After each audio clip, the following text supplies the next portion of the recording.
மக்களே, எங்கள் அம்மா இன்னைக்கு ஜப்பார் பைக் கடைக்கு போகிறாங்க. என் பொண்ணு 2 பொண்ணுங்க, ஜோயா ஜாரா. ஓகேங்களா? ஃபஸ்ட் டைம் ஜப்பார் பைக் கடைக்கு போகிறாங்க. என் ஒய்ஃப் கூட இருக்காங்க வண்டியில். பாருங்க பாருங்க, துபாய் ரோடு செம்ம வெயிலாக இருக்கு. என்னையா கடைசியாக யூடியூபர் ஆக்கிட்டாங்க.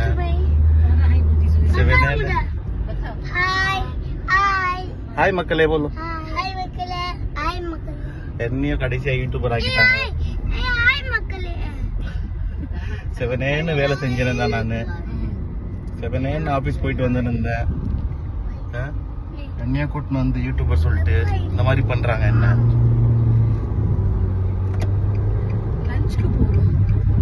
லஞ்ச் சாப்பிட போறோம் ஜப்பார் பைக் கடைக்கு.